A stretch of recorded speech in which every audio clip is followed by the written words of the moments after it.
देता हूँ आपका सामान घर तक। नहीं, मैं रख लूंगी, thank you. Mention not madam जी।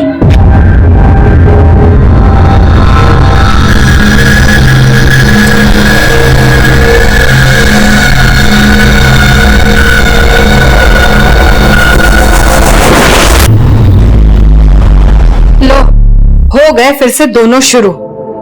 तू जब भी करनाल से आता है, इस घर में इस गेम के अलावा कोई बात नहीं चलती। मुझे पता है ना, मीनल की शादी सर पे। हाँ तो क्या हो गया, मेरी तरफ से तो पूरी तैयारी है ना। मेरे पे गुस्सा क्यों कर रहे हो? आप लोगों को शिकायत करनी है ना, गीता दीदी की करो। क्या कहा था आप लोगों ने, इस वीकेंड आ जाएगी, आई हो। लो, याद किया और आ गया इसका वीडियो कॉल। हेलो, कैसे हैं आप सब? हम सब तुझसे बहुत नाराज हैं। तू आई क्यों नहीं? अच्छा बाबा, सॉरी, नेक्स्ट टाइम पक्का आऊंगी। मैं 1 मिनट में आती हूँ। अरे, ये मीनल को किसका फोन आ गया? अरे उसे तो फोन आते रहते बेटा। तू बता कैसी है, वहाँ सब ठीक है?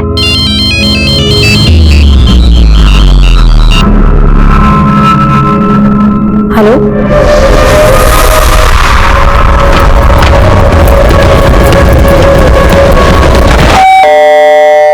इतनी रात को कौन आएगा? मैं देखता हूँ।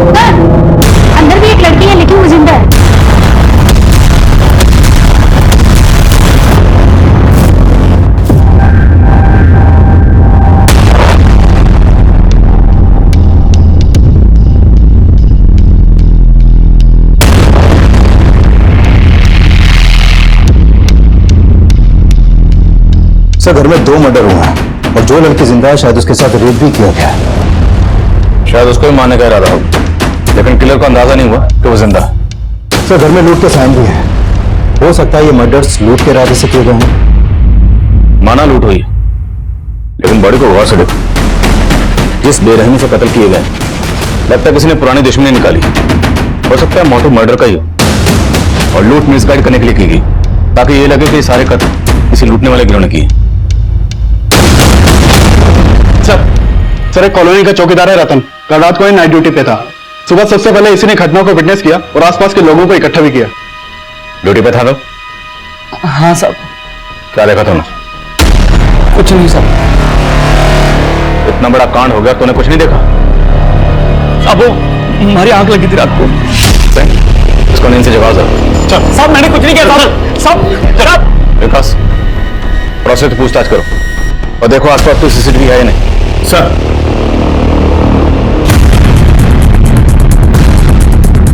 मिश्रा, इस सीसीटीवी की फुटेज निकलवाओ और जल्द से जल्द। सर, माधुरी आंटी यहाँ अपनी बेटी मीनल के साथ रहती थी और उनका बेटा रामेंद्र करनाल में काम करता था। हर सैटरडे संडे को आता था, तो शायद कल भी आया हो। उनका कोई रिश्तेदार है? हाँ सर, उनकी एक बड़ी बेटी भी है गीता, पर उसकी शादी हो चुकी है और अभी वो भोपाल में रहती है। अच्छा, माधुरी की फैमिली का किसी से कोई झगड़ा, कोई दुश्मनी, ऐसा कुछ? सर, ये लोग बहुत ही अच्छे थे और माधुरी आंटी आए दिन पूजा पाठ दान पुण्य भी करती थी। साहब, हमारी सोसाइटी में एक ही गार्ड है रतन। 3-4 बार हमने नाइट के लिए अलग गार्ड रखा, मगर साहब वो किसी को टिकने ही नहीं देता था।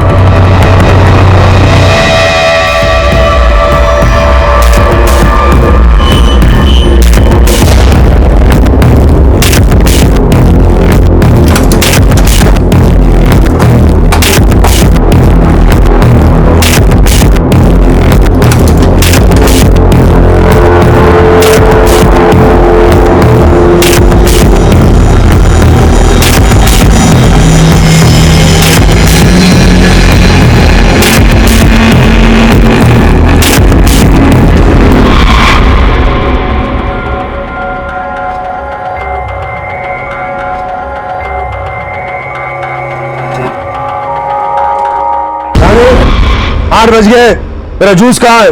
लाई पापा। डिसिप्लिन नाम की कोई चीज नहीं है इस घर में। पता नहीं दिन भर क्या करती रहती है। पापा जूस। जूस? पूरे 2 मिनट लेट हो तुम। अब मैं 2 मिनट के लिए तुम्हारे हाथ ऊपर करके तुम्हें खड़ा रखूंगा तो कैसा लगेगा तुम्हें? सॉरी पापा। सॉरी पापा। जाओ, तरीका हो सर पे। सुनो, ठीक 9 बजे मुझे नाश्ता तैयार चाहिए। मैंने होमवर्क कर लिया। अरे वाह मेरा बच्चा, शाबाश। अब चलो कमरे में चल के देखते हैं तुमने होमवर्क सही किया या नहीं। आओ चलते हैं। शाबाश।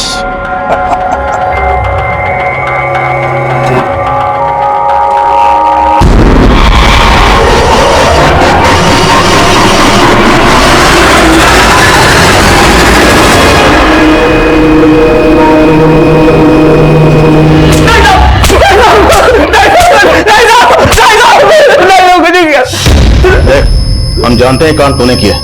बोल तेरे साथ और कौन शामिल था? साहब मैंने कुछ नहीं किया साहब, हमारी गलती बस इतनी सी कि हमारी आग लग गई थी। आखिरी मौका दे रहा हूं, सच बोल दे, वरना मीनू के होश में आने के बाद सच खुद ब खुद सामने आ जाएगा।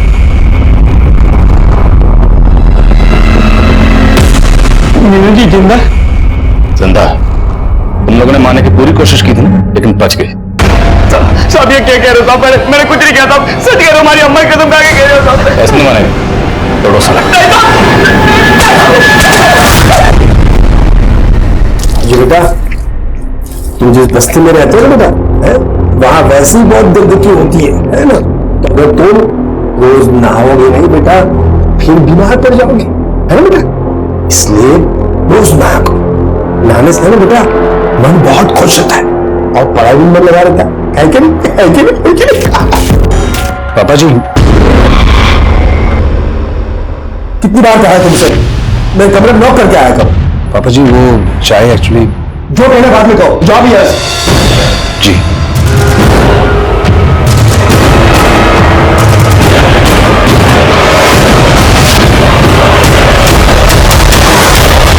तो मोहल्ले के गेट पे जो सीसीटीवी मिला था वो पिछले 5 दिनों से फंक्शनल नहीं है। हो सकता है उसे भी पर्पसली खराब किया गया हो और इसमें भी रतन इन्वॉल्व हो।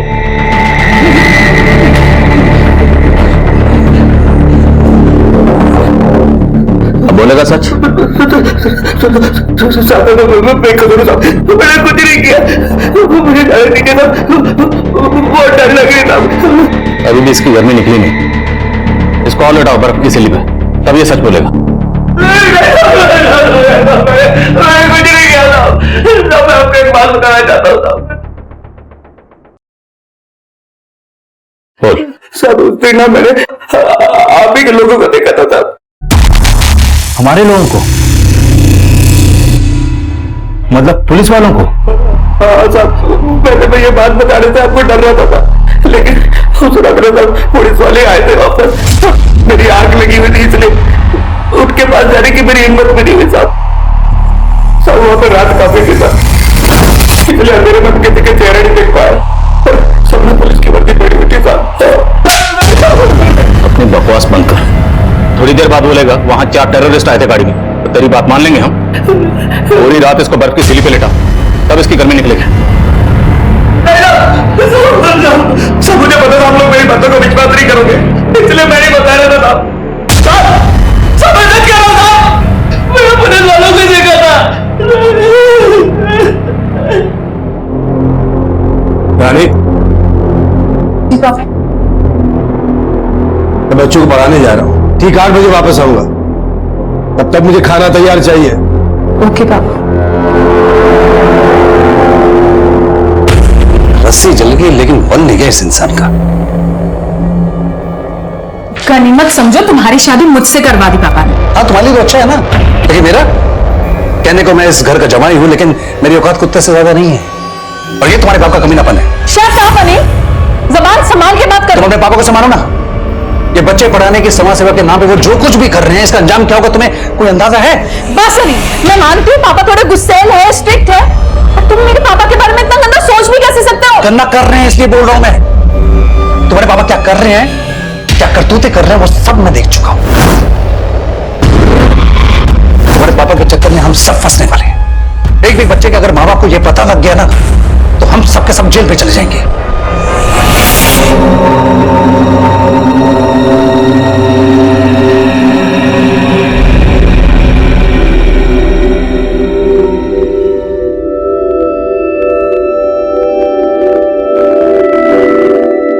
अरे बेटा, आप रो क्यों रहे हो? कुछ नहीं मैडम, मैं कहाँ रो रही हूँ। कितने बहादुर हो आप, रो भी रहे हो और तकलीफ भी नहीं बता रहे हो। तकलीफ कैसी मैडम? हम फूल वालों को तो कांटों से पीस करनी पड़ती है। तुम कितनी गहरी बातें करती हो। कहाँ है तुम्हारी माँ? मेरी माँ मजदूरी पे गई है और मैं यहाँ फूल बेचती हूँ। आप लोगे मेरे फूल? पहले आप मुस्कुराओ, तब मैं लूंगी आपके फूल। ये हुई ना बात, चलो दे दो। Thank you.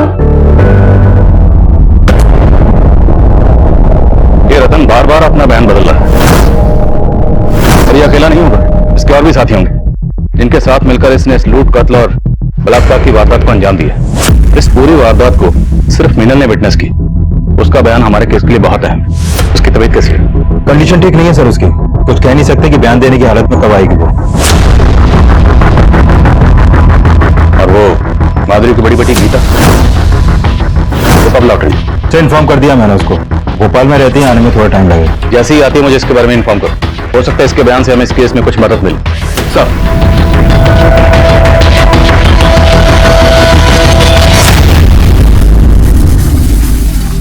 माँ, वो आंटी बहुत अच्छी है, उन्होंने मेरे सारे फूल ले लिए। तू है ही ऐसी, ये पत्थर भी पिघल जाए। पर तुम नहीं पिघलती माँ, और मेरी एक भी बात नहीं मानती।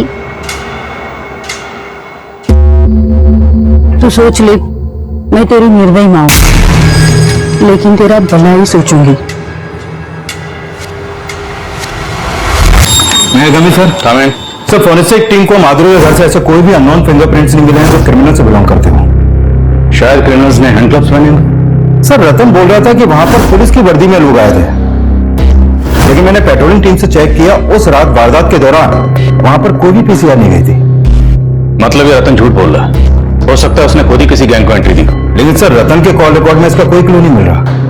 एक बात और सर, मैं मीनल का इलाज कर रहे डॉक्टर से मिला था, उन्होंने कंफर्म किया कि मीनल के साथ रेप भी हुआ था। लेकिन सर मीनल की बॉडी पर से सिर्फ एक ही रेपिस्ट का डीएनए मिला, जबकि हम मान रहे थे कि इतनी बड़ी लूट और हत्या को कई लोगों ने अंजाम दिया होगा। मीनल की बॉडी पर जो रेपिस्ट के डीएनए सैंपल्स मिले, उसे रतन के डीएनए सैंपल से मैच करवाने की परमिशन निकलवाओ। सर रतन, रविंदर, माधुरी और मीनल, इन सबके कॉल रिकॉर्ड चेक किए। सर मीनल के नंबर पे एक सस्पिशियस नंबर मिला है और पिछले काफी समय से मीनल की इस नंबर पे बातें हो रही थी। किसका नंबर? सर दीपक शर्मा, गुरुग्राम के सेक्टर 15 का रहने वाला है। और सर घटना के 2 दिन पहले से ये गायब है। इसके घर पे भी ताला लगा है। सर पता चला है कि मीनल के साथ इसकी शादी होने वाली थी। ये मीनल का मंगेतर है? जी सर। तो इसका इस लूट और बलात्कार से क्या कनेक्शन हो सकता है?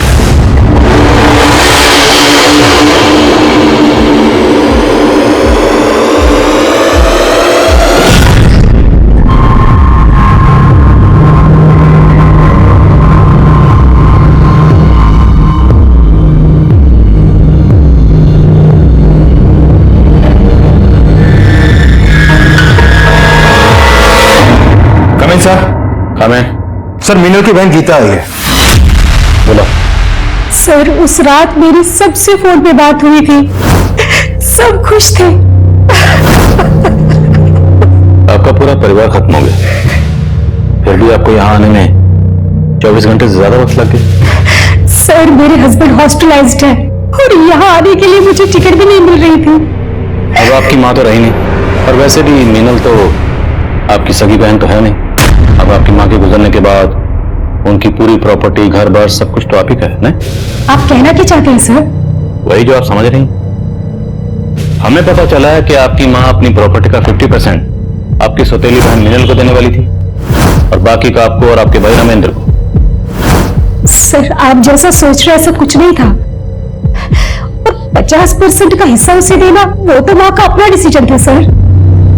लेकिन आपको अपनी माँ के इस डिसीजन से ऑब्जेक्शन थी, आपने ऑब्जेक्ट भी किया था। यस सर, हमने ऑब्जेक्ट किया था और माँ तो मीनल को हमारा घर भी देना चाहती थी। सर उस घर से हम सबकी यादें जुड़ी थी, हम बस यही चाहते थे कि वो घर मीनल को ना मिले। और आपकी मां नहीं मानी इसलिए आपने उनको? नहीं सर, ऐसा कुछ नहीं था। और माँ ने तो हमारी बात मान ली थी। वो बोली थी कि वो मीनल के लिए दूसरा घर खरीदेंगे। दूसरा घर? यस सर, इसी वजह से तो घर में काफी सारा कैश रखा हुआ था और वो सब। अच्छा, आप दीपक के बारे में क्या जानते हैं? सर, माँ मीनल की शादी दीपक से कराना चाहती थी, पर मुझे दीपक बिल्कुल पसंद नहीं था सर। क्या? क्योंकि वो मीनल से सिर्फ इसलिए शादी करने के लिए तैयार हुआ ताकि उसे माँ से घर और काफी सारा दहेज मिल सके। मीनल अपाहिज है, इसलिए उसका घर बसाने के लिए माँ कुछ भी करने के लिए तैयार थी। मुझे तो दीपक की नीयत पे शुरू से ही शक था सर। पर हमें पता चला कि दीपक गायब है। क्या? आप हमें बता सकते हैं दीपक कहाँ मिलेगा? उसके किसी जान पहचान वाले को आप जानती हैं? सर, मैं उसके बारे में ज्यादा तो नहीं जानती, पर उसने बोला था कि उसके माँ बाप भी अब इस दुनिया में नहीं है। ठीक, अब जा सकते हैं। सर, दीपक इस घटना के 2 दिन पहले से अपना फोन बंद करके गायब है। तो ऐसे तो नहीं कि पहले दीपक ने उस दिव्यांग लड़की मीनल से शादी करने की हाँ की और फिर इस लूट और हत्या को अंजाम दिया? इस केस को समझने के लिए पहले हमें मीनल और दीपक को समझना होगा। इस दीपक को किसी भी सूरत में ढूंढो। सर, दीपक के कॉल रिकॉर्ड में उसके कुछ दोस्तों और रिश्तेदारों के नंबर मिले थे, मैं उन सबसे मिला, लेकिन उसका कहीं से कोई लीड नहीं मिल पा। हो सकता है कोई कुछ छुपा रहा हो। दीपक के कॉल रिकॉर्ड में जितने नंबर हैं सबको इन्वेस्टिगेट करो। Sir,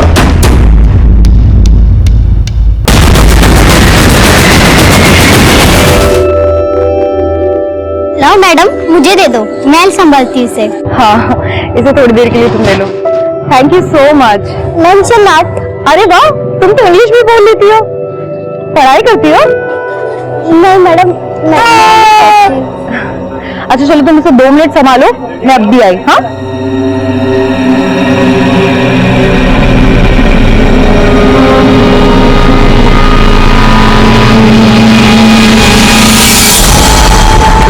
coming sir. Coming. Sir, अपने खबरी दीपक के दोस्तों पे नजर रखे हुए थे। सर, उन्होंने उनमें से एक दोस्त को सेक्टर 17 के एक घर में जाते हुए देखा है। सर, हो ना हो दीपक वहीं पे छुपा बैठा है।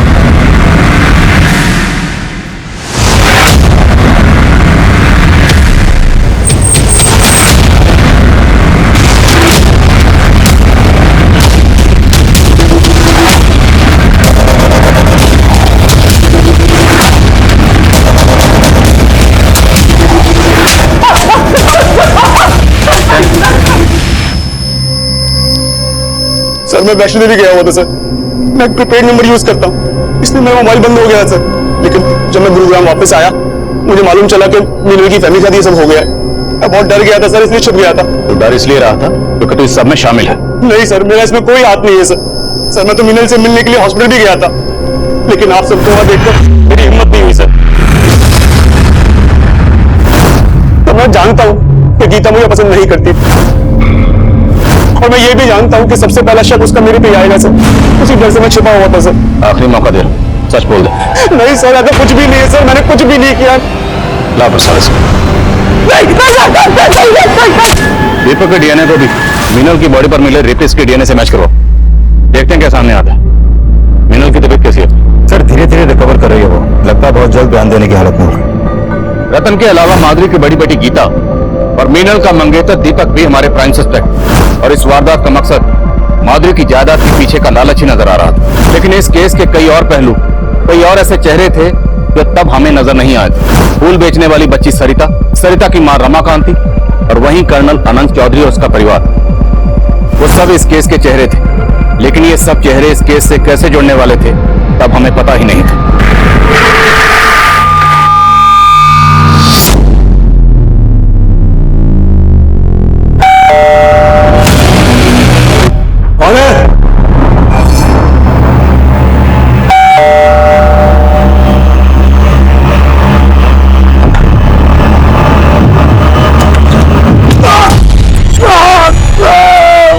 क्या बदतमीजी!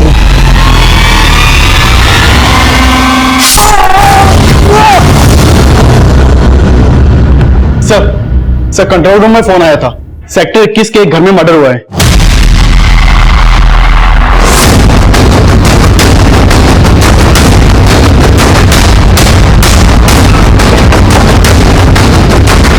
सर, ये वाला घर है।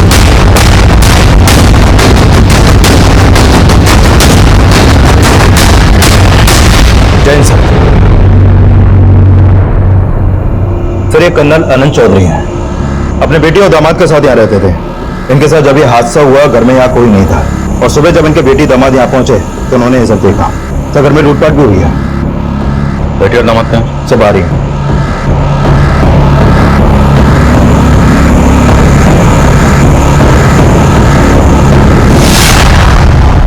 मैं और मेरे हस्बैंड अपने रिलेटिव से मिलने रोहिणी गए हुए थे, और जब हम सुबह घर वापस आए तो आपके और कर्नल साहब के अलावा घर में कोई और भी रहता है?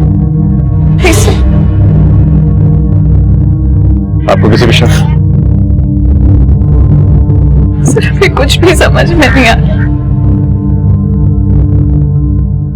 कर्नल चौधरी के बारे में सब कुछ पता लगा उनकी बेटी और दामाद जो उनके बारे में कह रहे हैं उसमें कितनी सच्चाई? सर,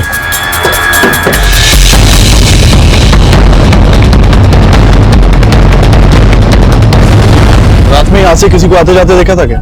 नहीं साहब, लेकिन कल शाम को कर्नल साहब के घर से काफी लड़ाई झगड़े की आवाजें आ रही थी, और उसके थोड़ी देर बाद उनका बेटी और दामाद सामान लेके यहाँ से कहीं निकल गए। ऐसा लग रहा था कहीं बाहर जा रहे हैं। सर हमारा पापा से झगड़ा हुआ था, लेकिन उनका मर्डर से इस बात का कोई लेना देना है या नहीं वो हम डिसाइड करेंगे। आप ये बताइए कि झगड़े की वजह क्या थी?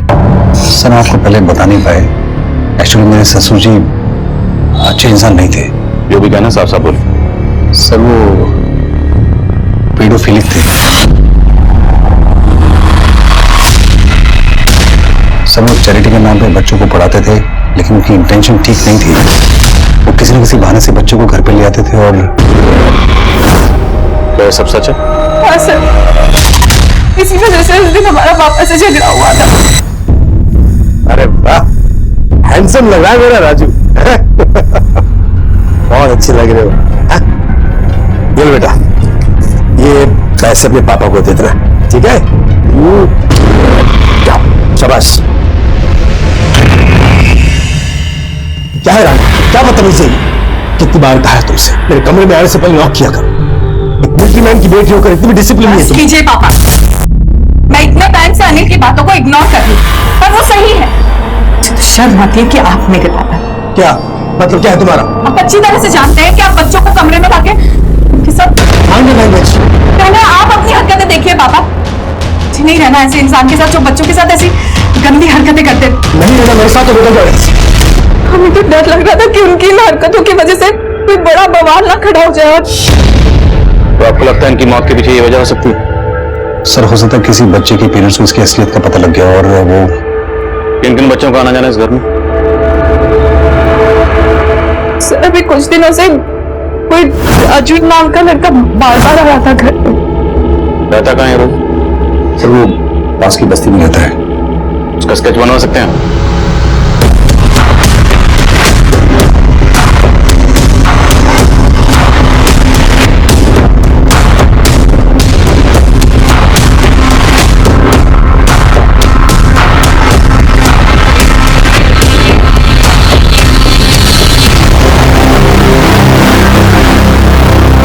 एक बात बताओ, वैसे तुम रहती कहाँ हो? पास वाली झोपड़पट्टी में। अरे तुम्हें तो बहुत बुखार है, हमें तो डॉक्टर के पास चलना पड़ेगा। चलो उठो जल्दी। नहीं मैम, मैं ठीक हूँ। से नहीं होगा, चलो। हाँ साहब, कर्नल साहब यहाँ के बच्चों को पढ़ाते थे। तो बच्चों, हम आज फिर से हिंदी कविता दोहराएंगे जो हमने कल पढ़ी थी। चल घर चल घर पे। अरे अरे ये क्या कर रही है? मोहन को क्यों ले जा रही है? मेरे बच्चों से दूर रहा करो। हमने सुना है कि आपका उनसे काफी झगड़ा भी हुआ था। हाँ साहब, लेकिन हमें मालूम नहीं था। वो बहुत ही अच्छे आदमी थे कर्नल साहब। वो कैसे? साहब वो बच्चे को पढ़ाते ही नहीं, बल्कि जो बच्चे स्कूल नहीं जा पाते थे उनको स्कूल भेजते थे और उनकी फीस भी भरते थे। साहब उस दिन मैं अपने बच्चे को लेकर आई थी, उसके बाद आकर वो मुझसे मिले भी थे। देखिए मैं नहीं जानता कि आप अपने बच्चे को मुझसे क्यों नहीं पढ़वाना चाहते, लेकिन स्कूल भी तो नहीं जा रहा है।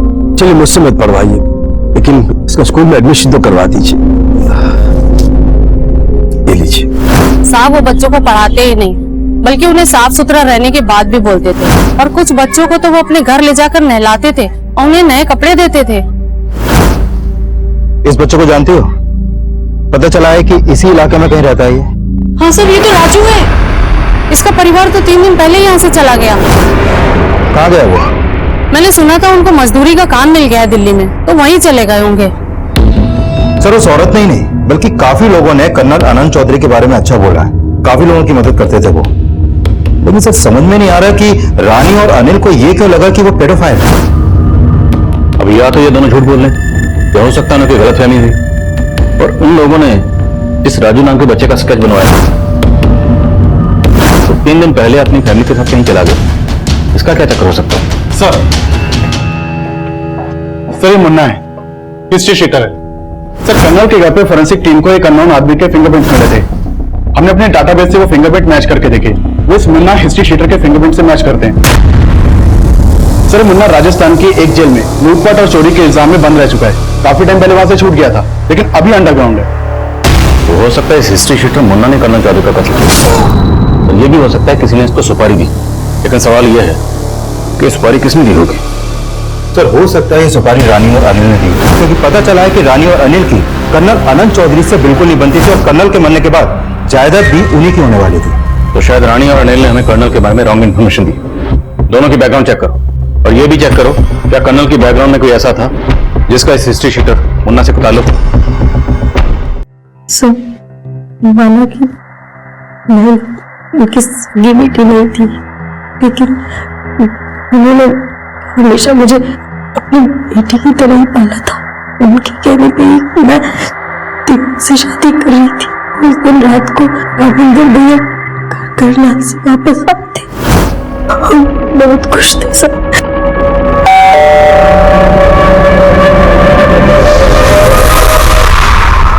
कौन है? दरवाजा खोलिए। पुलिस। पुलिस? क्या हो गया? जी पर बात क्या है? ये माधुरी जी का घर है ना? जी आपसे एक केस के बारे में बात करनी है। दरवाजा खोलिए।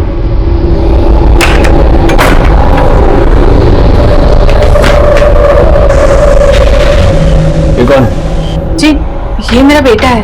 और उसने तो कहा था घर पे सिर्फ बुढ़िया और लड़की रहती है, फिर ये कहां से आ गया? तुम चारों ने पुलिस की यूनिफॉर्म पहनी हुई थी?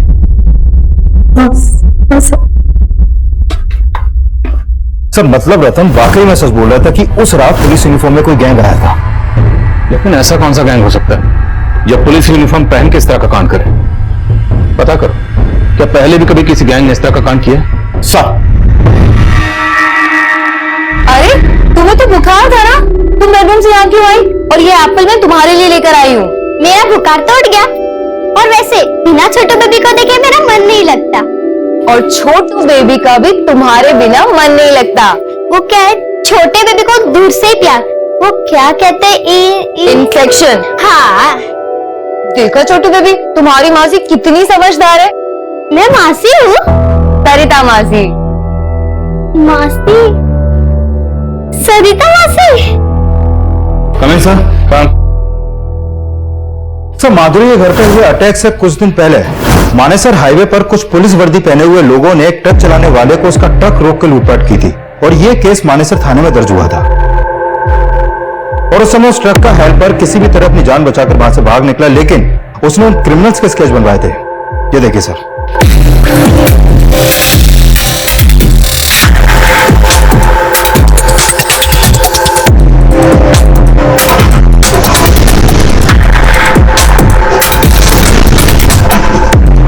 और इनमें एक मुन्ना भी था।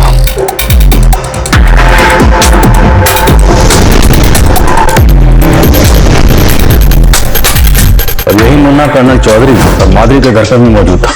और मैंने कहा था कि वो लोग रामेंद्र को वहां देखकर हैरान हुए थे। और उसने तो कहा था घर पे सिर्फ बुढ़िया और लड़की रहती है, फिर ये कहां से आ गया? मतलब इन लोगों ने उस घर की पहले रेकी की थी। ये लोग अच्छी तरह से जानते थे कि उस घर में सिर्फ माधुरी और मीनल रहते हैं, इसलिए उस घर को टारगेट किया गया। सर ये कर्नल चौधरी अपनी बेटी और दामाद के साथ उस घर में रहते थे और जब ये दोनों ही घर में नहीं थे उसी समय यह हादसा हुआ। अब सर ये कोइंसिडेंस है या फिर कोई साजिश, कुछ समझ में नहीं आ रहा। और ये चक्कर भी समझ में नहीं आ रहा कि जो बच्चा राजू कर्नल चौधरी के घर पर अक्सर आता जाता था, वो अचानक अपनी फैमिली के साथ कहां गायब हो गई और क्यों? और हमें पता चला था कि माधुरी स्लम की बच्चियों को मंदिर में बुलाकर उन्हें कन्या भोज करवाती थी। डॉक्टर से कहो कि हमें मीनल से दोबारा मिलना है। माँ शुरू से हर 15 दिन में अष्टमी पे कन्या भोज कराती थी। उन बच्चों में कभी आपने इस लड़के को देखा था? नहीं सर, इसको तो नहीं देखा, लेकिन हाँ माँ एक बच्ची को पसंद करने लगी थी। अक्सर माँ उसको घर लेके आती थी। क्या नाम था उस बच्ची का? कहाँ रहती थी जानती हैं? नहीं पता सर, लेकिन वो मैंने आप उसका स्केच बनवा पाएंगे? अरे तुम क्यों लेकर आई मेरे लिए पानी? मैं ले आती ना। मैडम जी अब मैं बिल्कुल ठीक हूँ, आपके सारे काम मुझे बोलो, मैं कर लूंगी। तुम हमें जेल भिजवाना चाहती हो? जेल? हाँ। छोटे बच्चों से काम कराना गैर कानूनी होता है, आपको पता है? अरे मैडम जी मैं कहाँ काम कर रही हूँ, मैं तो बस अपनी बड़ी दीदी के लिए पानी ला रही थी। थैंक यू मेरी छोटी बहना, सो स्वीट।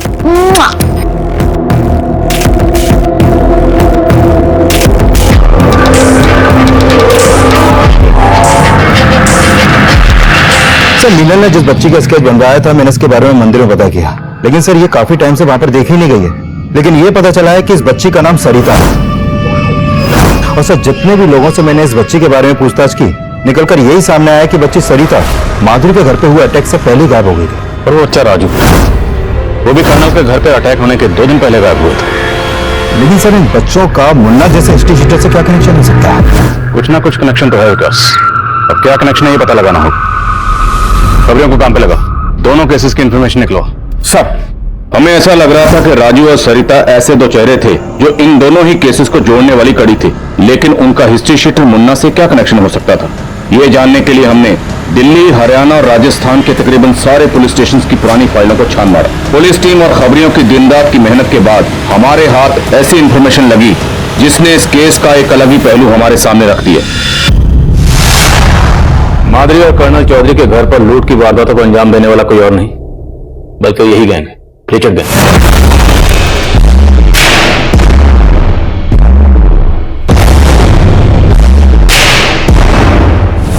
दोनों वारदातों में पैटर्न सेम है, जो कि लीचर गैंग की मोडस ऑपरेंडी से मैच करता है। कर्नल चौधरी मंदिर के पास ट्यूशन पढ़ाता है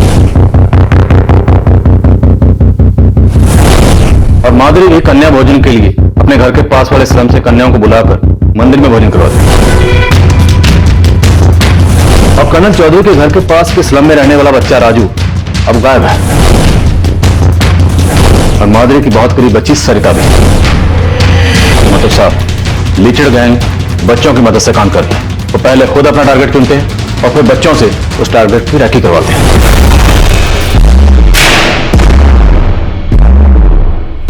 और ये बच्चा राजू स्टूडेंट बनके कर्नल चौधरी के घर में, और हो सकता है कि शायद ये दोनों बच्चे लीचर गैंग के लिए काम करते हैं।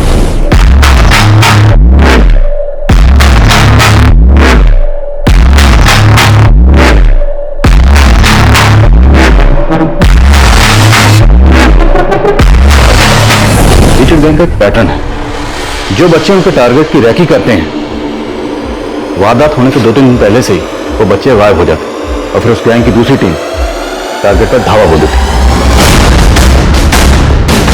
यह है लीचर गैंग का लीडर राजबल्लभ, 8 कत्ल और लूटपाट के केसेस में वांटेड है। इससे पहले इस गैंग के सामने सारे केसेस की एक-एक डिटेल स्टडी करो, खबरों को काम पे लगाओ। इससे पहले ये गैंग किसी और को अपना टारगेट बनाए, हमें इस गैंग को धरना है किसी भी सूरत में। सर दीदी आपके साथ आपके पति नहीं रहते? नहीं, वो फौज में रहते हैं, मगर जब आएंगे मैं तुमको उनसे मिलवाऊंगी, ठीक है? पर मैं तो आज ही जा रही हूँ। आज ही जा रही हो? कहाँ जा रही हो तुम? मेरी माँ को नया काम मिला है सोहना में, तो हम वही जा रहे हैं आज। तुम आज ही जा रही हो और तुमने मुझे बताया भी नहीं?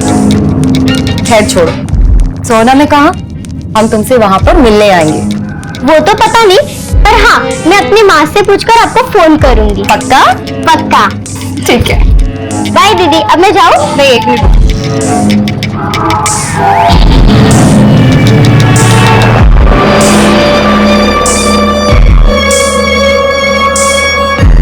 ये लो, ये पैसे अपनी मम्मी को देना और तुम्हारे रास्ते के लिए इसमें कुछ जरूरत का सामान है, ठीक है? बाय दीदी। अपना ध्यान रखना, बाय बाय।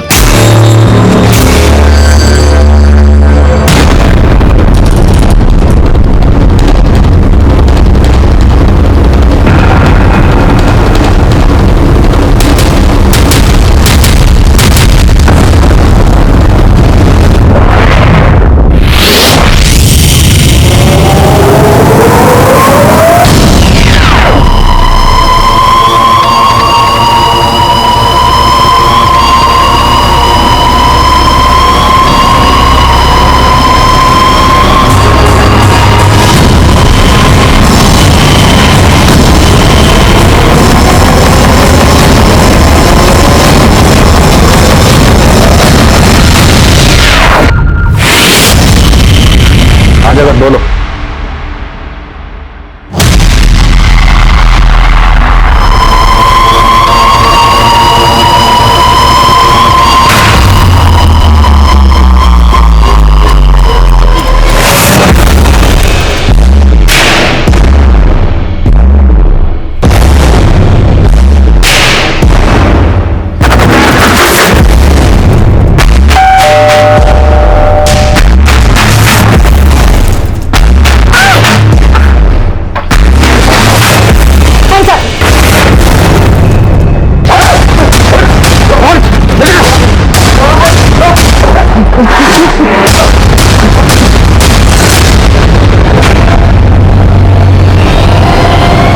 राजवल्लभ कहाँ?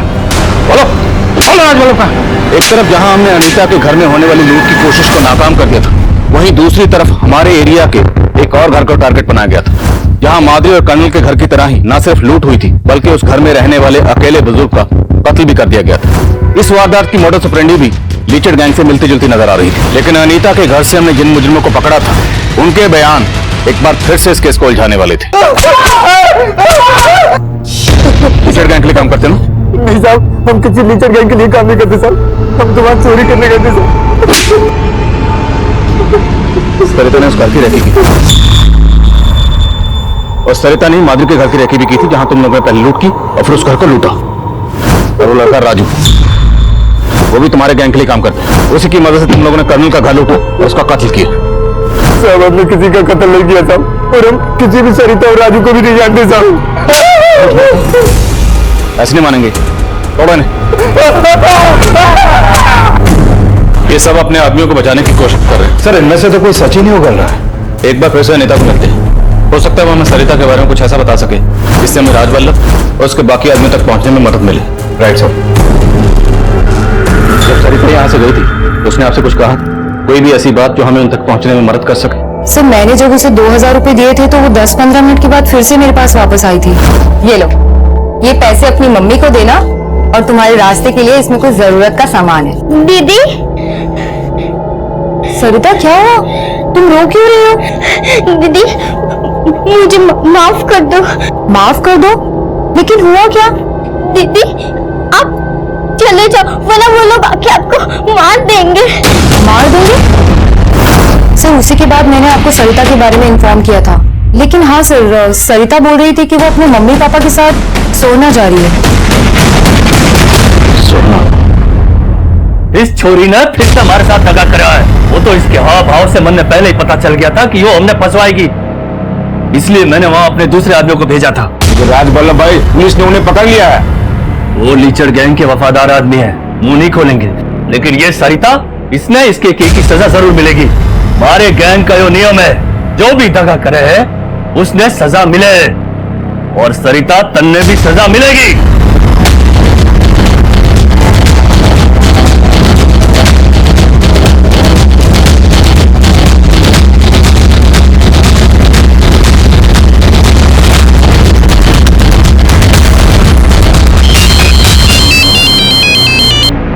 हेलो,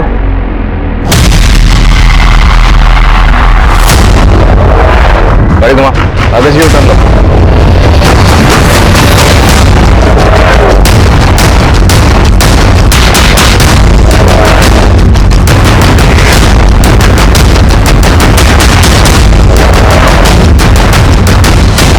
चल हथियार ला।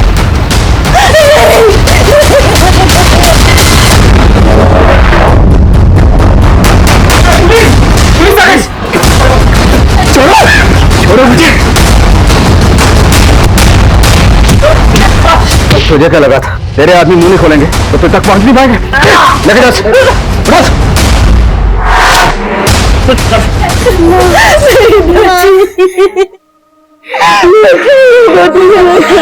कुछ नहीं होगा तुझे, मुझे माफ कर दे। मेरे कर्मों की सजा तुझे मिली मेरी बच्ची, मुझे माफ कर दे। यूं तो सरिता खूंखार अपराधियों के लीचर गैंग का हिस्सा थी, लेकिन उसकी मासूमियत ने उसे यह फर्क बहुत जल्दी समझा दिया था कि लालच और हिंसा का अंत हमेशा बुरा होता है। सरिता को हमने बचा लिया और सरिता समेत बाकी और बच्चों को भी बाल सुधार गृह में भेज दिया गया। लेकिन सच ये भी है कि सरिता की वजह से ही हम उस गैंग तक पहुंचने में कामयाब हुए थे, जो गैंग पिछले कई सालों से देश के अलग अलग हिस्सों में अपना आतंक फैलाए हुए था। कंपैशन, दया भाव समाज के समुचित विकास के लिए अच्छा है, लेकिन जज्बातों की रौ में बहकर बिना जांच पड़ताल किए किसी अनजान के लिए अपने घर के दरवाजे खोल देना एक दस्तक है। आप अपने घर में एक जुर्म को दाखिल कर रहे हैं, जैसा कि इस केस में। देखते हैं हमारे आज के एपिसोड की दूसरी कहानी। नमस्कार, आदाब। मैं आदिल खान क्राइम पेट्रोल दस्तक में आपका स्वागत करता हूं। क्राइम पेट्रोल के जरिए आपने हर तरह के जुर्म से जुड़े केसेस देखे होंगे, लेकिन ये केस अलग था। घटना देश के उस हिस्से की है जहां आम सुख सुविधाओं का अभाव रहता है। वहां ऐसा कुछ हुआ था, एक नेशनल न्यूज बनकर सामने आया, जिसने पूरी इंसानियत को शर्मसार कर दिया था। इस केस के हर मोड़ पर मैं यही सोचता रहा कि क्या उस 10 साल की मासूम बच्ची फलक, जिसकी तस्वीर देखकर ही मन भर आता, उस मासूम बच्ची के साथ किसी की इतनी शदीद नफरत कैसे हो सकती थी?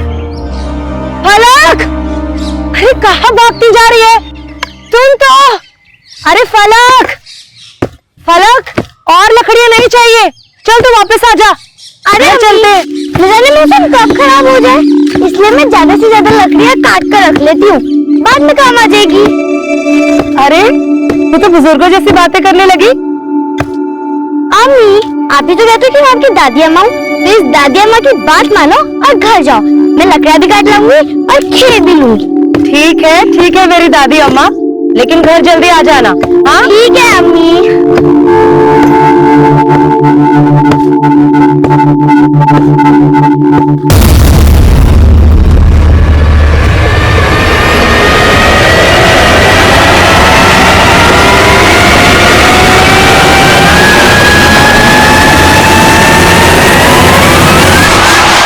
इतना काम करेगी तो पेट में दर्द हो जाएगा। आपके पेट में क्यों दर्द होगा इकबाल भाईजान? भाईजान नहीं हूँ मैं तेरा। चल बताता हूँ तुझे मैं तेरा कौन हूँ। मैं कहीं नहीं जाऊंगी। फलक बेटा, फलक,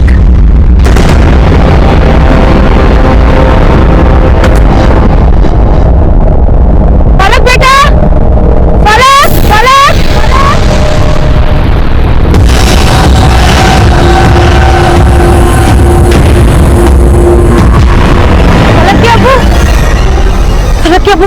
फलक कहीं नहीं मिल रही है। क्या? फलक, फलक, फलक, फलक, फलक बेटा, उस तरफ कहीं नहीं मिली फलक। दूसरी तरफ देख क्या? फिक्र हो रही है अपनी बच्ची की। फलक, फलक,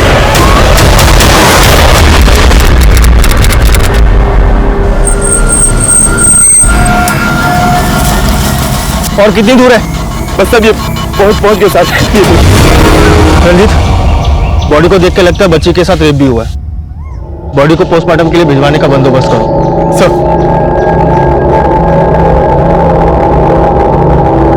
साहब, एक हफ्ते से आप हमें झूठी तसल्ली दे रहे थे।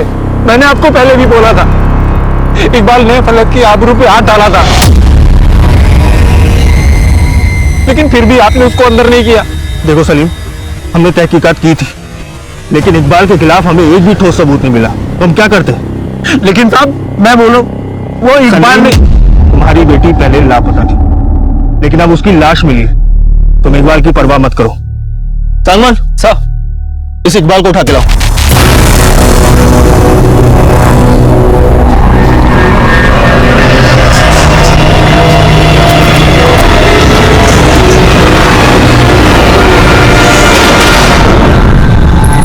क्या नाम बताया तुमने? राजन राज। ये लाश सबसे पहले तुमने यहाँ पे देखी थी? हाँ साहब, मैं सुबह अपनी बेटी चिंटी को लेके यहाँ से निकल। बस बाकी बातें थाने में पूछेंगे। मंगत जी सर, इसे थाने लेकर आओ। चलो।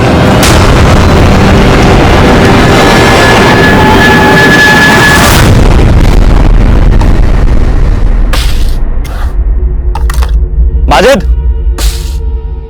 जी साहब। तेरा बेटा इकबाल का है? मालूम नहीं साहब। देख, मुझे सब पता है, तूने अपने बेटे को छुपाया ना। सच कह रहे हैं साहब, हमको कुछ पता नहीं है। जब से फलक की लाश मिली है वो भी गायब है साहब। देख, अपने बेटे को बचाने की कोशिश मत कर, उसको जल्द से जल्द थाने ले आ, वरना अगर हम लोगों ने उसे ढूंढा ना तो मुसीबत दुगनी हो जाएगी तेरी, समझा?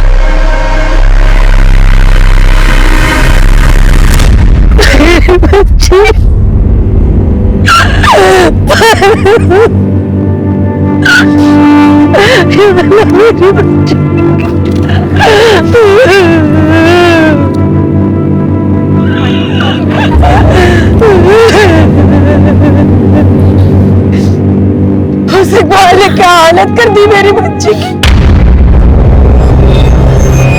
मैं उसे जान से मार दूंगी, उसको छोड़ूंगी नहीं। चुप हो जा गुलसुम, चुप हो जा।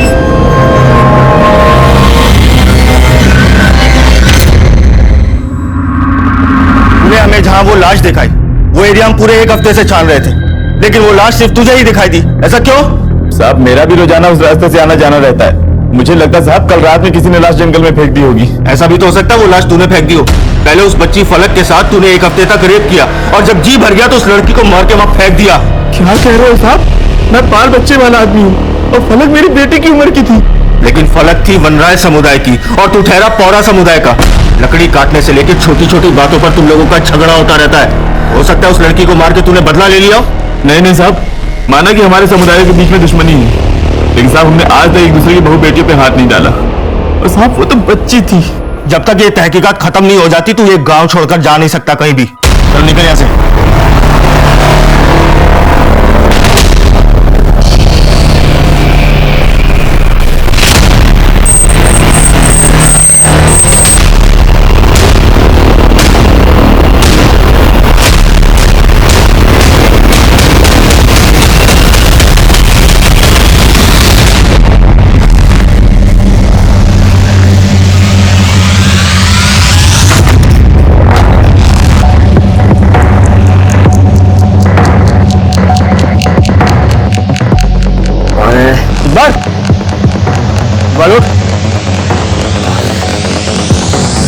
नशे में लगा है, उठा के लेके चलो उसको।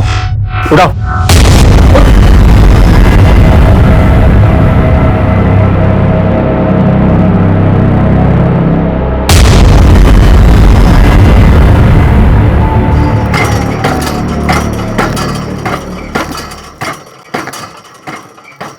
अबू, मेरे ऊपर डौने खेलने की है और आप मुझे कंधे के ऊपर झुला रहे हो।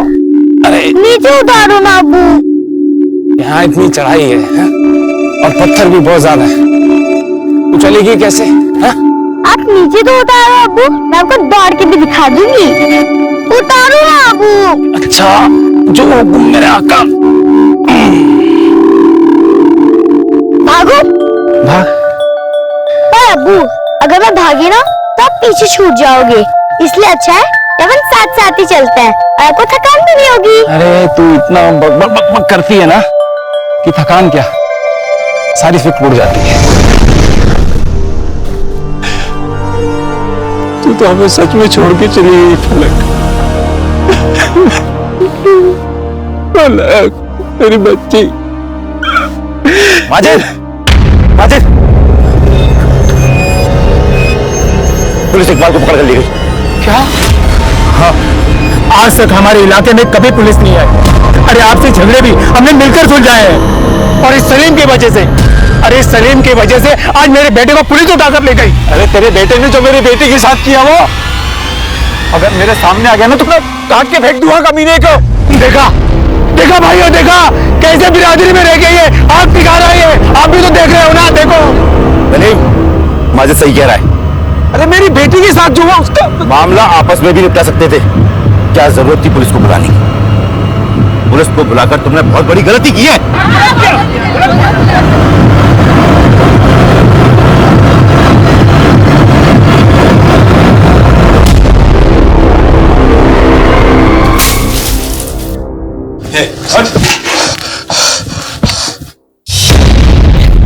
तू भी ड्रग्स के नशे में था और फलक की पोस्टमार्टम रिपोर्ट में भी आया है कि उसे ड्रग्स का नशा देकर उसके साथ गैंग रेप किया गया था।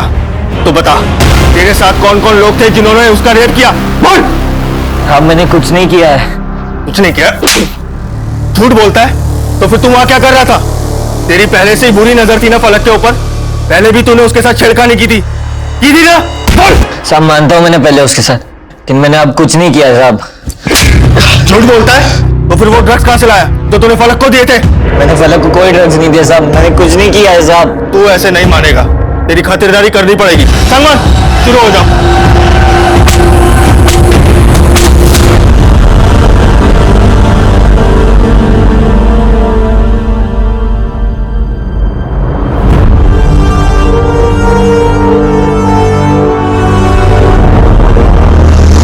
अगर मैं भागी ना तो आप पीछे छूट जाओगे, इसलिए अच्छा है जब हम साथ साथ ही चलते हैं।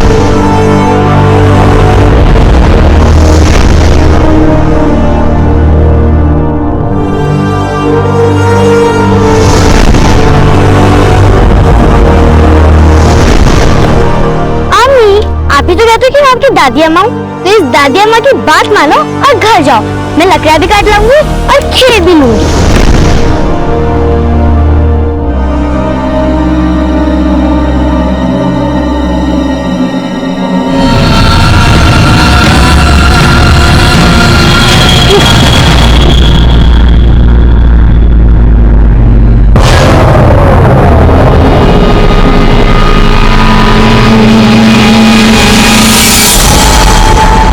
इकबाल ने अपना गुनाह कबूल नहीं किया और फलक की पोस्टमार्टम रिपोर्ट में भी ऐसे कई सवाल थे इनके जवाब पाना आसान नहीं था। फलक को नशे की दवा खिलाकर गैंगरेप किया जा रहा था, तो इकबाल अकेला गुनहगार नहीं हो सकता था। तो वो कौन कौन थे और कितने लोग थे? लोकल पुलिस मान रही थी कि इकबाल के जरिए बाकी लोगों तक पहुंचा जा सकता था, लेकिन जब इकबाल को अदालत में पेशी के लिए ले जाया जा रहा था तो पुलिस कस्टडी से फरार हो गया। इसके बाद इस केस में मेरी एंट्री हुई।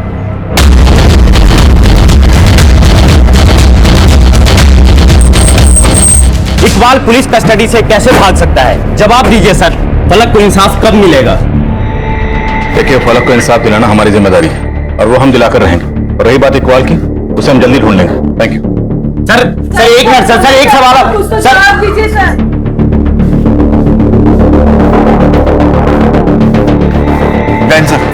सर ये इकबाल के दोस्त हैं, हमें पक्का यकीन है कि इन्हें इकबाल के बारे में मालूम है। लेकिन नौबत आई क्यों? मालूम है ना, मीडिया इस खबर का कैसे इशू बनाएगा? सर इस बात के लिए तो हम भी शर्मिंदा हैं। दोनों लड़कों ने अपने जुर्म को बोला? नहीं सर। और इकबाल ने अपने जुर्म नहीं को बोला? लेकिन सर, अब इस केस में जो भी करना हम करेंगे। हमें आपके एक असिस्टेंट की जरूरत पड़ेगी। ठीक है सर, रंजीत इस केस में आपकी हेल्प करेगा और ये रही इस केस की फाइल। जय हिंद सर। जय। सबसे पहले हमें वो जगह दिखाओ जहाँ फलक को आखिरी बार देखा गया और जिस जगह उसकी डेड बॉडी मिली थी। ओके सर, आइए। सलीम भाईजान, आपकी बेटी गुजर गई है और जिन लोगों को आपने अपना समझा उन लोगों ने भी आपका साथ छोड़ दिया। फिक्र मत कीजिए सलीम भाई, इस बुरे वक्त में हम आपके साथ हैं।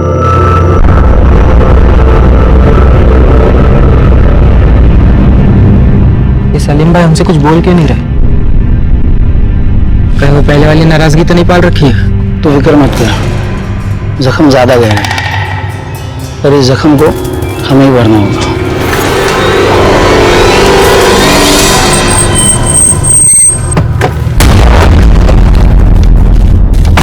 सर यहां से हमें पैदल चल के जाना होगा। सर फलक की अम्मी ने जब उसे आखिरी बार देखा तो फलक यहां पे लकड़ियां काट रही थी। उसके बाद फलक की अम्मी यहां से अपने टेंट वापस चली गई, लेकिन फलक यहां पे अकेली थी। क्या हुआ दादी अम्मा, चले अब घर? अरे नहीं अम्मी, बस थोड़ी देर और, आप जाके खाना बनाओ, मैं आती हूँ। ठीक है, लेकिन घर जल्दी आ जाना, खाना बनने से पहले। ठीक है अम्मी।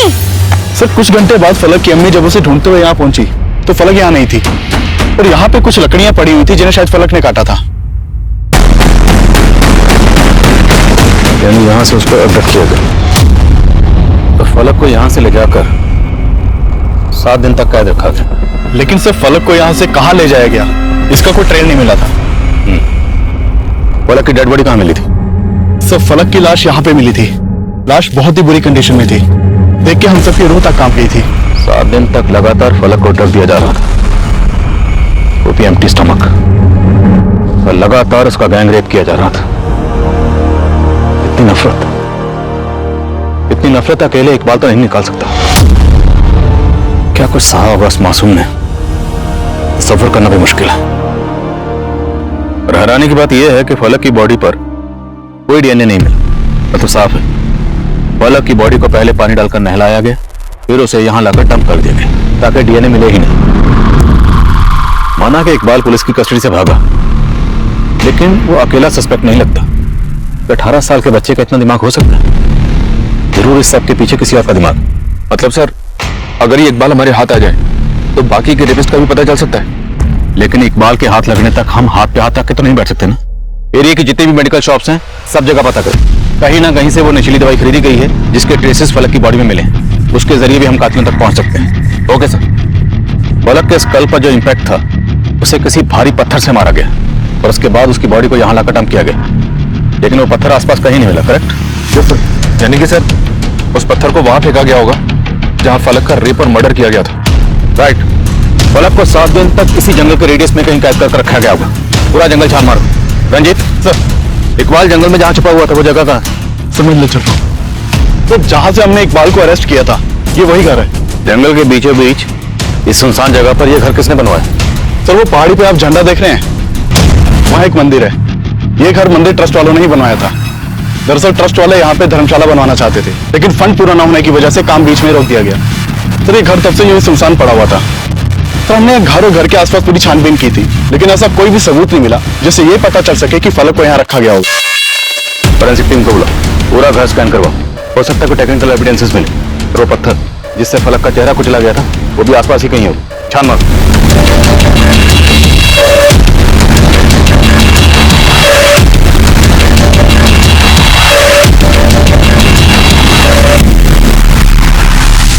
सर हम तो खुद शर्मिंदा है कि जो जगह हमने देवी के भक्तों के ठहरने के लिए बनवाई थी वहां उस मासूम बच्ची का अपराधी छुपा हुआ था।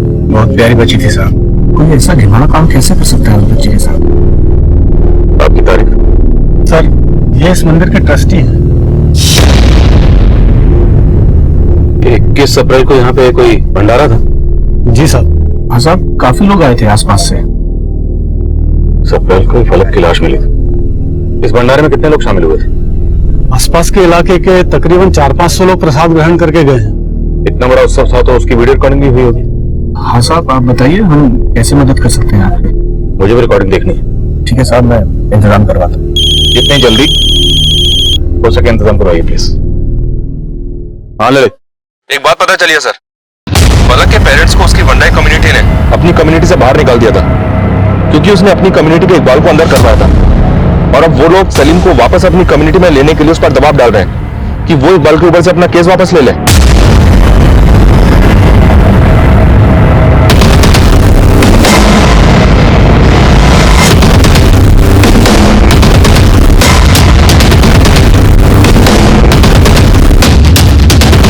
इस मुश्किल घड़ी में आप लोगों को फलक के माँ बाप का साथ देना चाहिए था, उनका सहारा बनना चाहिए था। आप लोग उनके जले पे नमक छिड़क रहे। साहब, आप लोगों को हमारे मामले में पड़ने की कोई जरूरत नहीं। आज तक हमारी बिरादरी में कभी पुलिस नहीं आई है, लेकिन इन लोगों की वजह से हमें रोज आपकी शक्ल देखनी पड़ रही है। तो ये सब करके आप एक बच्चे के रेपिस्ट इकबाल की पैरवी कर रहे हैं? नहीं साहब, मेरा बेटा बेकसूर है साहब। तुम्हारा बेटा नशे की हालत में पकड़ा गया था।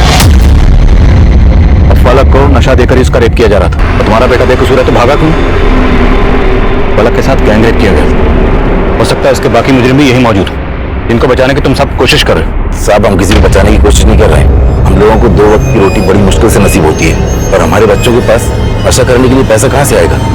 मुझे पूरा यकीन है ये सब पूरा समुदाय के लोगों की करतूत है। और समुदाय? जी हाँ साहब, वो लोग कभी हमारा भला नहीं चाहते। आप खुद सोचिए साहब, पूरे जंगल को, पूरे गांव को पुलिस ने छान मारा, कुछ नहीं मिला, लेकिन अचानक से पूरा समुदाय के राजन को वहां पर फलक की लाश मिल गई। मैं मानता हूं कि इकबाल ने फलक के साथ छेड़छाड़ की होगी, लेकिन उसका इतना बुरा असर नहीं कर सकता साहब। वो अपनी बिरादरी के लिए लोगों से लड़ जाता है साहब। अभी कुछ दिन पहले वो मोहन से भिड़ गया था। यहाँ कैसे आया तू? लकड़ियां काट रहा है, तेरे बाप का इलाका है क्या? तो क्या तेरे बाप का है? साले मुझसे जबान लड़ाता है तू। साले हाथ कैसे लगाया तूने? हाथ कैसे लगाया? साले कौन कौन? ये पौरा समुदाय का है? नहीं साहब, मोहन पौरा समुदाय का नहीं है। वो मंदिर वाले राजा बाबू है ना, उनका भतीजा है साहब। तो साहब मैं पक्का बोलता हूँ, फलक के साथ जो कुछ भी हुआ है उसका जिम्मेदार ये पौरा समाज के लोग हैं साहब। और आपके पुलिस वाले मेरे बेटे को परेशान कर रहे हैं साहब।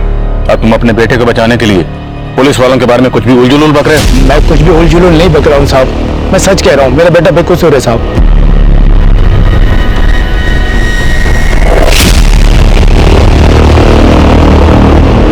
जय हिंद साहब। यहाँ क्या कर रहे हैं? साहब वो मैं पूछने आया था कि उस बच्ची फलक को किसने। तुझे उस बच्चे से इतनी हमदर्दी क्यों है?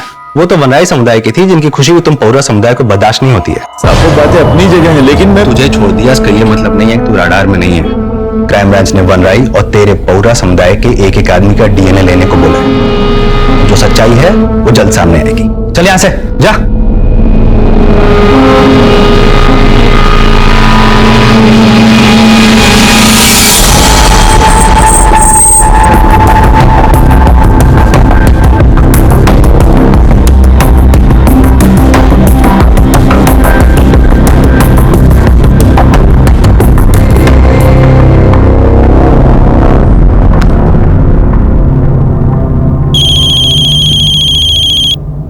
ललित सर, एक गांव वाले से काम की इंफॉर्मेशन मिली है। फलक की डेड बॉडी मिलने के एक रात पहले जिस जगह पर उसकी लाश मिली थी वहां 2 लोगों को स्पॉट किया गया था। उसे रोक कर रखो, मैं पहुंच रहा हूं।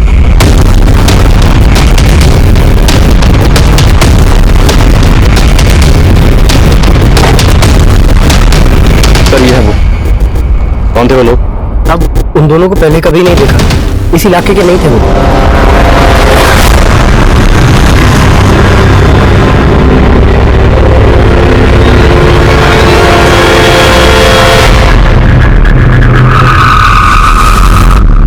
स्केच बनवा सकते हो? सब वो लोग इतनी तेजी से निकले कि मैं उनका चेहरा नहीं देख पाया। एक तरफ ये आदमी बोल रहा है कि वो लोग इस इलाके के नहीं थे, मतलब इसने उन लोगों को अच्छी तरह से देखा होगा, लेकिन जब स्केच बनवाने के लिए कहा तो मना कर रहा। कहीं इसने किसी के प्रेशर में तो ये बयान नहीं दिया था? इसके बारे में भी पता करता हूँ सर। इन लोगों ने भी फलक के साथ ये सब कुछ किया, बहुत ही शातिर दिमाग के, और इस आदमी का बयान इस शक का जवाब दे रहा। हो सकता है फलक के साथ ये सब कुछ करने वाले इस इलाके के ना हो। इसका मतलब सर आप ये मानकर चल रहे हैं कि इकबाल इसमें शामिल नहीं है? इकबाल शामिल हो सकता है, लेकिन किसी बाहर वाले के इन्वॉल्वमेंट की पॉसिबिलिटी को नजरअंदाज नहीं कर सकते। दम डाटा निकालो। अगर क्रिमिनल्स बाहर के यार मोबाइल रखते होंगे तो कोई ना कोई लीड जरूर मिलेगी। और जिस दिन फलक की डेड बॉडी मिली थी, पुजारी ने बताया था कि उस दिन मंदिर में भंडारा चला था, हजारों लोग शामिल थे। मैंने उस दिन की फुटेज मांगी थी। क्या हुआ उसको? आज सुबह ही मिले सर, चेक करवाता।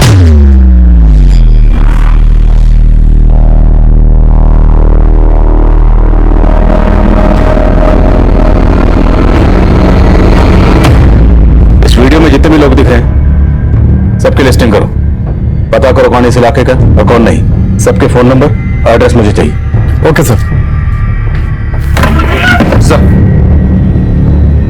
सर हमने ऐसे 25 लोगों को ट्रैक डाउन किया है जिन्होंने आसपास के केमिस्ट से वही सेडेटिव्स खरीदे थे जो फलक के ब्लड में पाए गए थे, लेकिन सर उनके खिलाफ कुछ नहीं मिला है क्योंकि उन सभी ने परचेसिंग प्रेस्क्रिप्शन से ही की थी। उन 2 लोगों के बारे में कुछ पता चला जिनके बारे में उस गाँव वाले ने बताया था? फिलहाल तो कुछ नहीं सर, पर लगता नहीं कि वो आदमी गलत बयान देगा। उसके बारे में पता किया मैंने, लोकल विलेजर है, पौरा और मंडराई कम्युनिटी से उसका कुछ लेना देना नहीं है। तो ये दोनों लोग वही हो सकते हैं जिन्होंने फलक के साथ। दम डाटा निकला? या सर, दम डेटा पे काम करना शुरू कर दिया है। इकबाल के फादर और उसकी कम्युनिटी पे लगातार नजर बनाए हुए हैं। इकबाल के बारे में तो कोई लीड नहीं मिली है सर, पर इस मोहन के बारे में पता किया मैंने, लोकल रेजिडेंट है। कैसा बंदा साहब? प्लीज सर मुझे इन सब चीज में मत घसीटिए, मेरा इन सब चीज से कोई लेना देना नहीं है सर। उससे इकबाल के बारे में तो कोई इन्फॉर्मेशन नहीं मिली सर, पर एक बात पता चली है, पौरा और वनराई कम्युनिटी के लोगों का अक्सर आपस में झगड़ा होता रहता है लकड़ी काटने को लेकर। इन दोनों कम्युनिटीज के झगड़े जंगल के बंटवारे को लेकर कभी खत्म ही नहीं होते। और वो पौरा समुदाय का राजन जिसने फलक की डेड बॉडी को देखा था, उस राजन के खिलाफ कुछ मिला? साहब मैंने पहले भी झूठ नहीं बोला था, मुझे बस फलक की लाश दिखी थी जंगल में, उसकी मर्डर और रेप में मेरा कोई हाथ नहीं है साहब। लेकिन हम लगातार पुलिस स्टेशन आकर इस केस की अपडेट लेने की कोशिश कर, ये सब करके तुम ये जानने की कोशिश कर रहे हो कि हम क्या एक्शन ले रहे हैं। साहब आपको भी गलतफहमी हो रही है, साहब मैं पुलिस स्टेशन इसलिए आता जाता रहता था क्योंकि मैं जानना चाहता था साहब कि वो कौन है दरिंदा जिसने इस मासूम बच्ची के साथ इस तरह से, सिर्फ इंसानियत के नाते मैं पूछताछ कर रहा था साहब, क्योंकि मैं भी एक बेटी का बाप हूँ और एक बाप के दर्द को समझता हूँ मैं, जिसने फलक को खो दिया। सर मैंने इस राजन के बारे में पता किया, सब लोग उसके बारे में अच्छा ही बोल रहे हैं। उन सबका कहना है कि राजन ने हमेशा से ही पौरा और मंडाई कम्युनिटी के बीच की लड़ाई को सुलझाने की कोशिश की है। पर राजन है तो पौरा कम्युनिटी का ही ना, अपनी कम्युनिटी के बंदे के बारे में बुरा क्यों बोलेंगे? और फलक के साथ किसी एक ने गलत नहीं किया, उसके गुनहगार कहीं हैं। अब सिर्फ राजन ही नहीं, सारी पौरा कम्युनिटी हमारे रडार पर है।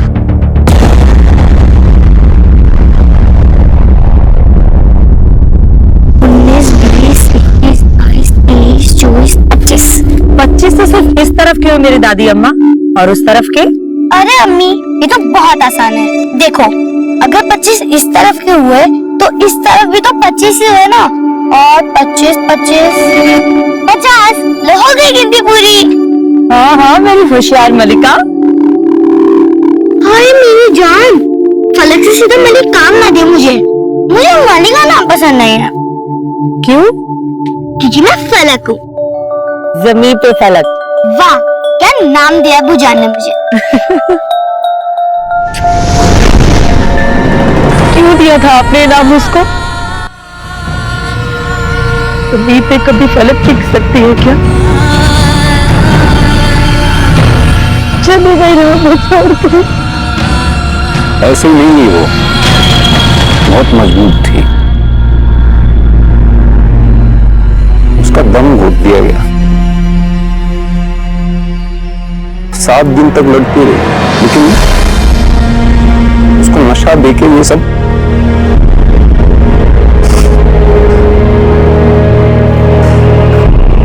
में रोते रोते पुकारा होगा हमें उसे।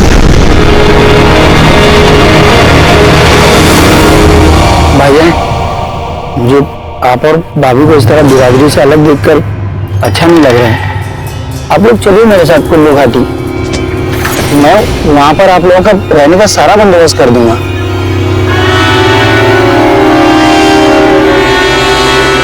यहाँ पर रहेंगे तो आप लोग फलक के जख्म से बाहर नहीं आ पाएंगे।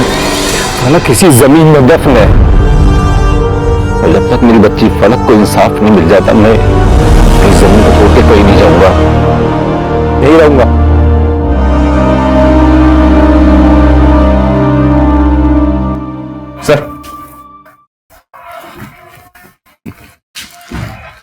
सर हमारी टीम को जंगल में पत्थर मिला है, इस पे ब्लड के ट्रेस है।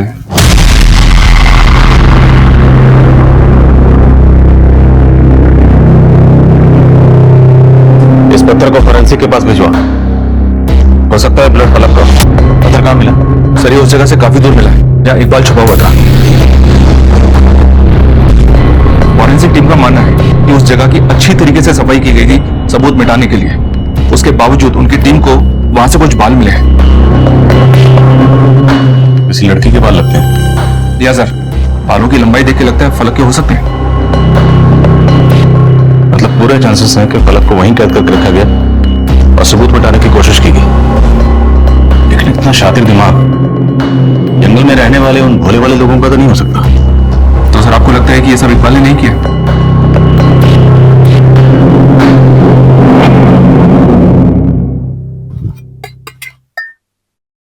कहाँ गए थे? कहाँ गए थे? बोल क्यों नहीं रहे? हमारी फलक को इंसाफ नहीं मिलने वाला कुलसुम। अब पुलिस वाले बोल रहे हैं कि इकबाल ने फलक के साथ कुछ नहीं किया, बेकार ही उम्मीद बांध के बैठे थे।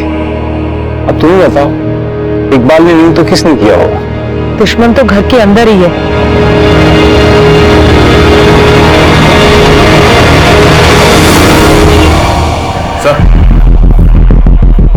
सर उस इलाके का ड्रम डेटा स्टडी किया मैंने। फलक की लाश मिलने के एक रात पहले जिन दो लोगों को उस गांव वाले ने पहचाना था, उनका पता चल गया है।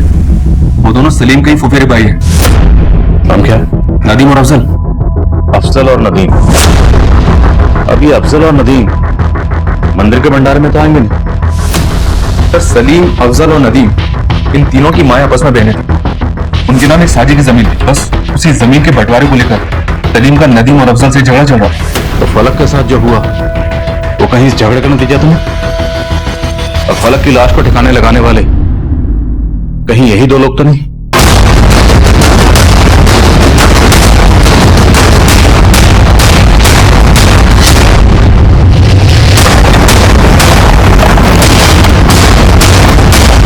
हाँ सर, नदीम और अफजल के साथ में मेरे जमीन को लेके कुछ मसले हैं, लेकिन आप ये मुझसे क्यों पूछ रहे हैं? कहीं ऐसा तो नहीं कि उन दोनों ने आपकी बेटी फलक के साथ? नहीं साहब, वो तो मेरे भाई हैं, माना कि सगे नहीं है, उनके साथ कुछ जमीन को लेके मसले चल रहे हैं, लेकिन वो मेरी बेटी फलक के साथ ऐसा कभी नहीं कर सकते। लेकिन जिस दिन फलक की बॉडी मिली उससे एक रात पहले ये दोनों उसी जगह देखे गए थे।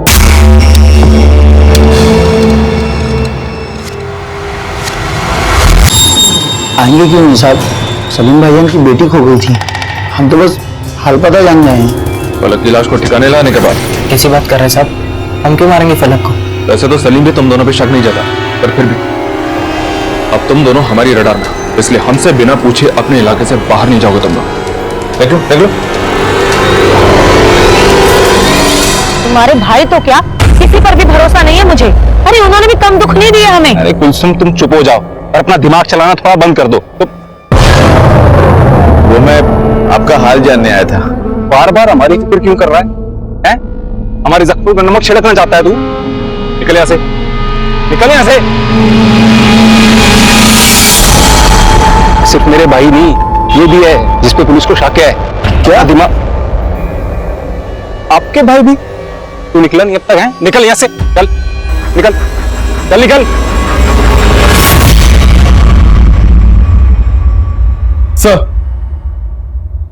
सर, जिन लोगों ने मेडिकल स्टोर से सेडेटिव खरीदा था उनमें से एक को जीरो डाउन किया है। सर, ये मयंक है।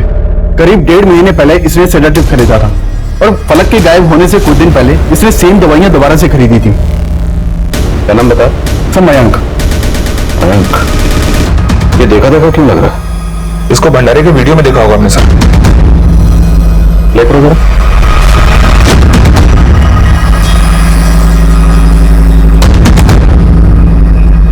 ये मैंग तो राजन के साथ दिख रहा है। और ये मोहन है जिसके साथ इकबाल का झगड़ा हुआ था।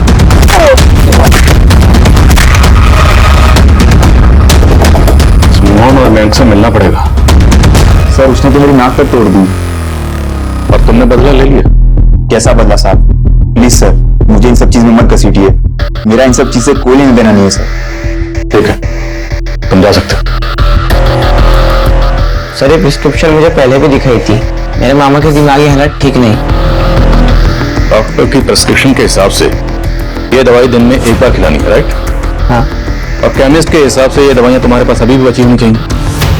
तो ये दवाई दोबारा खरीदने की जरूरत क्या पड़ी? क्योंकि मेरे मामा ने दवाइयाँ मिसप्लेस कर दी थी, इसलिए दवाइयाँ दोबारा खरीदनी पड़ी। मोहन को जानते हो? हाँ साहब, जानता हूँ।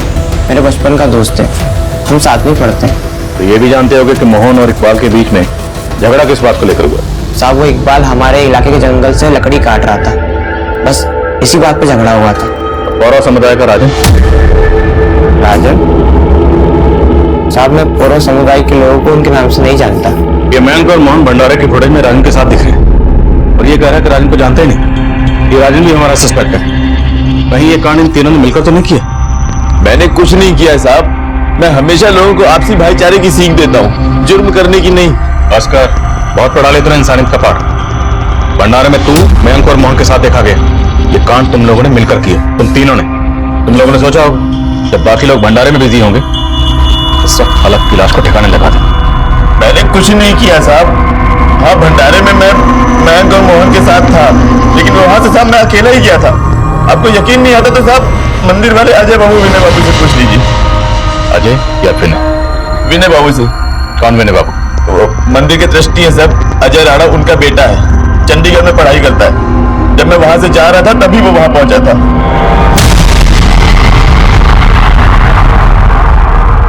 सर, विनय भंडारे वाले दिन यहाँ नहीं था, पर आप ये सब क्यों पूछ रहे हैं? राजन के अलावा क्या कर रहे हैं? उसका कहना है कि वो भंडारे से जाते हुए विनय से मिला था। विनय? विनय सर चंडीगढ़ में पढ़ता है, और वो उस दिन चंडीगढ़ में ही था। उसका एग्जाम था उस दिन। कि राजन जरूर कोई खेल खेल रहा है। ऐसा खेल? सर ये तो आप पता लगाएंगे कि वो मेरे बेटे को लेकर झूठ क्यों बोल रहा है। सर उस दिन भंडारे में मौजूद सभी लोगों की लिस्टिंग की थी हमने, पर विनोद में नहीं देखा और सब लोगों से इंक्वायरी भी की, पर किसी को भी नहीं पता कि विनोद से नहीं आता। हो सकता है सर ये राजन झूठ बोल रहा हूं। लेकिन ललित, हम किसी पे भरोसा नहीं कर सकते। तुम खुद चंडीगढ़ जाओ और विनय के अलावा चेक करो। बैठ सर।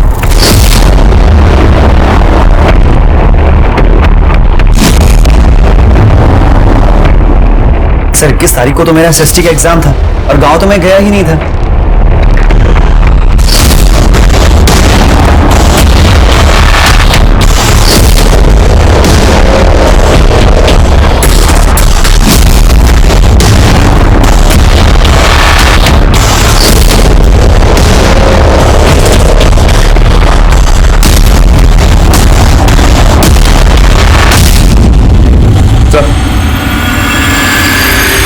सर विनय चंडीगढ़ एग्जाम के लिए गया था, अटेंडेंस रजिस्टर पे उसके साइन भी मिला है। बालक की बॉडी पे जो कपड़े हैं तुरंत मंगवाओ। Right sir.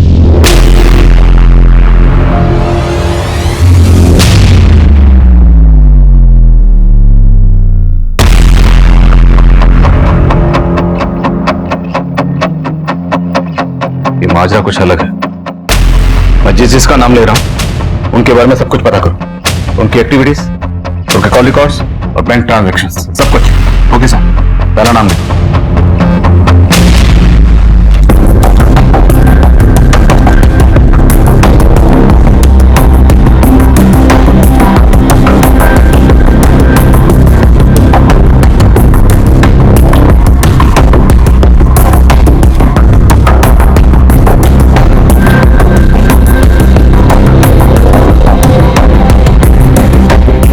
सर, उम्मीद है अब हम इस केस को जल्दी क्रैक कर लेंगे। Thank you sir. जय हिंद। सर फलक के गायब होने के बाद अजय राणा ने अपने बैंक से 4 लाख विड्रॉ किए थे। इस विड्रॉल के बारे में जब मैंने उससे पूछा तो उसने कहा कि वो पैसा उसने भंडारे में दान देने के लिए विड्रॉ किया था। लेकिन सर भंडारे में दान देने वाले की पर्ची को मैंने देखा तो उसमें अजय राणा के नाम पे सिर्फ 30,000 लिखे। तो इस अजय राणा ने बाकी के 3,70,000 का क्या किया? पता नहीं सर, लेकिन सर उसका ये बयान भी झूठा निकला कि भंडारे वाले दिन उसका बेटा विनय चंडीगढ़ में था, क्योंकि अटेंडेंस रजिस्टर पे विनय के जो साइन मिले थे वो चेक करवाए मैंने, नकली थे। सर आप बेकार में हम पे शक कर रहे हैं। हमें पता लगा है कॉलेज के अटेंडेंस रजिस्टर पर तेरे नहीं, तेरे कॉलेज के पीएन के साइन। अब सच बोलेगा?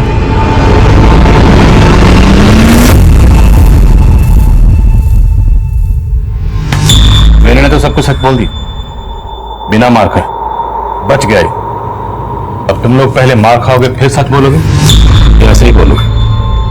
सर पौरा समुदाय और वनराय समुदाय से हम तंग आ गए थे। जबरदस्ती उन्होंने हमारे इलाके पर कब्जा कर लिया था और वहां रहने लगे और हमारे जंगल से लकड़ियां भी काटने लगे। पौरा समुदाय ने तो कुछ पैसे भी दिए थे रहने के लिए, लेकिन वनराय समुदाय तो बहुत टेढ़े थे। उनके लड़के ने हमारे भतीजे मोहन का नाक भी तोड़ दिया। हम लोग तो इकबाल को पकड़ के मारने वाले थे। सर हम लड़का लड़की कोई नहीं बल्कि दोनों समुदायों को सबक सिखाना चाहते थे। हमें पता था दोनों की आपस में बनती नहीं, इसलिए हमने प्लान किया फलक को किडनैप करेंगे।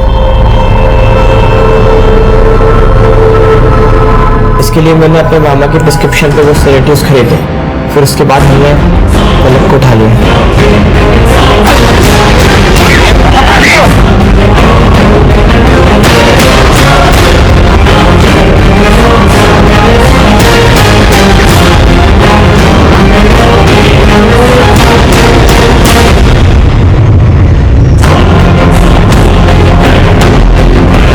पांच दिन निकलने के बाद हमें लगा लड़की कभी भी मर सकती है। उसकी लाश को तो ठिकाने लगाना ही था। 2 दिन बाद मंदिर में भंडारा था, बहुत से लोग इकट्ठे होने थे, तो उसी दिन हमने सोचा कि इस काम को करेंगे। लेकिन तुम लोग जहां पर फलक का रेप कर रहे थे वहीं से इकबाल गिरफ्तार हुआ, इसका क्या चक्कर है? इकबाल अपने लोगों के साथ फलक को ढूंढ रहा था, लेकिन उसको नहीं मालूम था कि हमने लाश को डंप कर दिया था। और जब हम वहाँ की सफाई कर रहे थे तो इकबाल वहाँ आ गया।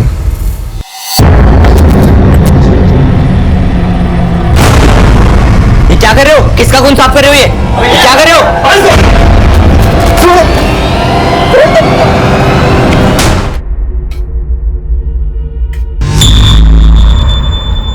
हमें पहले लग रहा था कि फलक की बॉडी को डंप करने से पहले ही उसके कपड़ों से डीएनए साफ किए गए होंगे, लेकिन फलक की डेड बॉडी की तस्वीर की गौर से जांच करने के बाद हम सबका राज खुल गया। यानी फलक के कपड़ों को धोने का काम पुलिस को उसकी बॉडी बरामद होने के बाद किया गया। तुम लोग उसके मर्डर और गैंगरेप की तहकीकात कर रहे थे, सिर्फ 3,70,000 के लिए अपना ईमान बेच दिया। 3,70,000 तो सिर्फ शुक्राना था, असल बात तो ये थी कि वे भी इन दोनों समुदाय से बदला लेना चाहते थे। तुम लोग पुलिस डिपार्टमेंट के नाम पर एक बदनुमा दाग हो।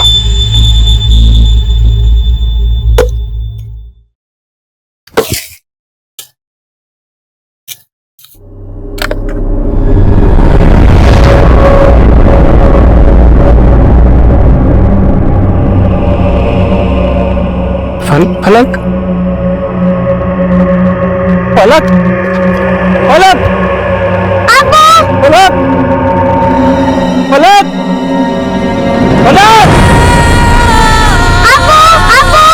फलक